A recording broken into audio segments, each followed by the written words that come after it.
Question 11, Part A. Complete the table of values for y equals 2x squared minus 1. Now, you're going to substitute the values of x in to here and find out what y is, but you have to be very careful when you put this into your calculator, and BidMaths is crucial here. Okay, so this is saying you've got two lots of x squared. Okay, so when you put this into your calculator, you have to be very, very, very careful. So let's take the 2 first. So if x is 2, 2 squared is 4, times that by 2, that is 8, then take away 1, so that's 7. Okay, because this is saying two lots of x squared, not 2 times x, then square that. Okay, that's BidMaths. So how about 0? So 0 squared is 0, times that by 2 is 0, minus 1, so when x is 0, y is minus 1. Now minus 1. Minus 1 times minus 1 is 1, times by 2 is 2, minus 1 is 1. So those are the values. Okay, now you can try if you want to, but if you just type minus 1 squared into your calculator without any brackets, your calculator thinks it's minus 1. Now minus 1 times minus 1 is positive 1. Okay, so be really, really, really careful. Now, question 11a is worth 2 marks. And let's have a look at the mark scheme to see how you get those marks. So you get 1 mark for 2 of these being correct, and 2 marks for all 3 being correct. Okay, so part B says, on the grid below, draw the graph of y equals 2x squared minus 1 for the values of x from x equals minus 2 to x equals 2. That seems quite confusing, but it's not.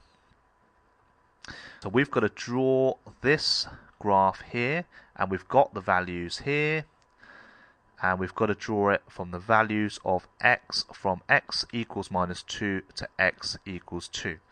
Now they've been quite kind here to only give you the graph up to these points anyway, but x equals minus 2 is here. Now I'm going to draw it in, but you don't have to. I'll just show you where it wants the graph up to.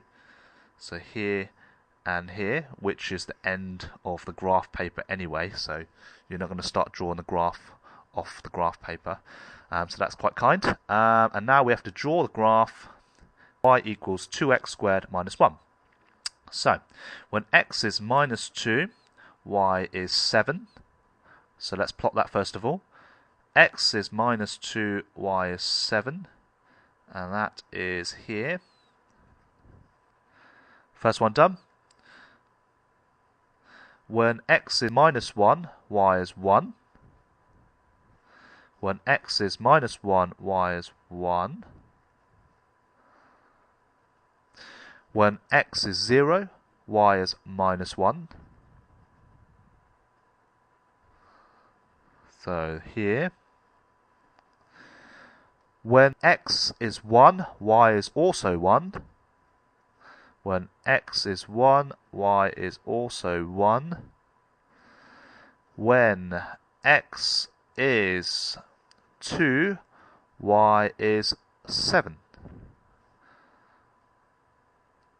So you can see your graph of y equals 2x squared minus 1. Okay, now you should really draw this a smooth curve freehand, not really with a straight ruler. Okay, so I'm going to try my best to do that on the computer. That's pretty bad. That's better. So it should be a smooth curve. Yeah, that's not too bad. You can see I've gone really wonky here. This should be more down here like that. Okay, and that's it for part B. Let's have a look at the mark scheme.